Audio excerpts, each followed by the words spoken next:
Hi, I'm Brad Sugars and welcome to Business Basics. Today what we're going to be looking at is about how to get into business for yourself. There's three types of businesses that you can go into, basically.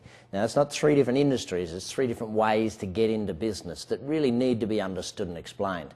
And I kind of think that, for most people it's something that's fairly obvious, but until you actually look at it through an experienced business eye or an experienced entrepreneur's eyes, it's actually relatively difficult. You see, one of the biggest challenges with getting into business for yourself is that most people have nothing to compare it to. It's not like you've bought 20 companies and you're going out to compare this one to the previous 20. For most people, getting into their own business is the first time they've ever done it. They've got nothing to compare it to. You've applied for jobs and gotten jobs before, but you've never actually started or bought your own business. So let's take a look at the why and how this happens. First and foremost, the first 1 to 5 businesses you have are going to kind of be your apprenticeship. I would love to sit here and tell you that, listen, the first business you get into is going to be the one that's going to make you your fortune, you're going to do great out of it, it's going to be the best ever. And of course you've heard of, wonderful examples of young fellas like Mark Zuckerberg with Facebook and, all these people and Bill Gates who created their most amazing business as the first business they've ever had. Most of us, though, have never created our first business as the most incredible business. Usually we've had several businesses beforehand to learn from. And you might start out with a part-time business that may end up going nowhere. You may start out with a multi-level or network marketing type business that you may make some money from, you may not, but you'll learn a lot from it. So just remember that sometimes you have to do your apprenticeship, and sometimes your first 1 or 2 businesses may be your apprenticeship. In fact, you might be owning that current business right now where you've made some of the fundamental errors that we can make in business, and it's easier to just move on and do the next one, sell this one, and do the next one than it is to stay with this one. So there's 3 types of getting in: the startup, the setup, and the franchise that we're going to look at. Let's take a bit more in-depth look at the startup. The startup is, whilst it's most people's preferred methodology of getting into business, it's actually the most expensive way to get into business. Why? Firstly, time is a major cost for you. The purchase or the acquisition of new customers. And I know that most people don't think that way, but you've got to start thinking of the fact that every marketing dollar is trying to buy a new customer.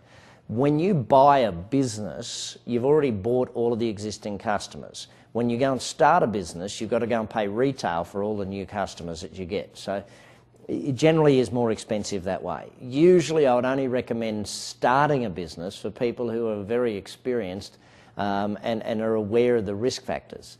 See, there's a lot less risk in buying something that's already there that people have been running where, in essence, it's what I call it, it's a setup. They've set it up for you, ready to go. Most of the hard work's already done. They've already built the business, they've already got everything in place, they've already got a bunch of customers, they've done some marketing, a lot of the basics are in play. But in most cases, there's bad management, there's bad marketing, there's bad customer service, or there's stuff that just is not correct, and the way they're doing it is just killing them. It's not that there's no market for their product, or it's not that there's no people there ready to buy. It's that, well, very, very simply put, it's they're not doing a good job of it. It's most cases, by the way, it's run by a technician. In most cases, it's run by, if it's a plumbing business, it's run by a plumber. In most cases, it's just not run by an entrepreneur or a business person that you're obviously learning to be by sitting watching these videos. Now, take that one step further and you start to really understand that these are the best deals. Why? Well, let's look at how a business is valued. Very simply put, the amount of cash flow and the amount of profitability or the sales determine the value of a business. Now, if you know what you're doing in business and you can actually get in there and improve the business, increase the sales of the business, then very, very simply put, what you're actually looking at is an increase in the actual value of the capital asset. So, for instance, if you bought a business that was making $1 million a year profit, and let's say you paid $2 million for it. So you paid $2 million for something that's making $1 million. And then you went in and you fixed it up and you started it making $3, $4, $5 million a year. Imagine if you got it to making let's even go to $3 million. You've trebled profits over a couple of years. Well, what have you done for the value of the business? Instead of it being a business that was paid $2 million for $1 million in profit, now you've got $3 million in profit, so it's worth $6 million, so you've made $4 million in gross value of the business. These are the sorts of things you can do in business if you buy a decent setup. I know you can do it in a startup as well. It's just a lot harder in a startup and takes a lot longer to do. So always remember that a setup is going to be where you'll find some of the best deals, as long as you negotiate hard and don't go in and pay full price straight away and you do good due diligence. Finally, the third way is to get into a business as a franchise. Now, for your first one, two or three businesses, I would always highly recommend a franchise. Now, the reason I say this is because there's enough to learn when you go into business for yourself without having to learn every single aspect of business. If you've got to learn every single aspect of the business and start it all from scratch, it's just going to take so long, and the amount of time learning is going to be quite vast.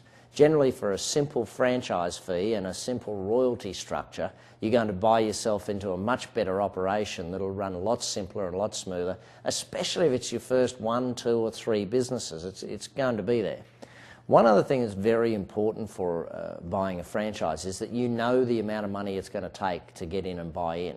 If you're going to develop your own business, you have no idea how much it's going to cost you to develop it. I know you'll have a guess and I know you'll have done your budgets, but suffice to say, my accounting training showed me that you double every cost and you halve every sales amount, and if you're still surviving, then you'll be okay. But you know, that's just the cynical accountant in me, I guess. But very simply put, franchising is great for the first 1 to 3 businesses. Starting a business is great if you're at that high level where you've run a lot of businesses before and you can use other people's time and other people's money. Setups are generally where most people should be getting into business. Don't come and tell me, oh, what industry should I get into? Go and look for a deal. Go and look for an opportunity. You find the deal, you find the opportunity. Read my book, Billionaire in Training, if you want to know more on this one. I'm Brad Sugars, and you're with me on The Business Basics.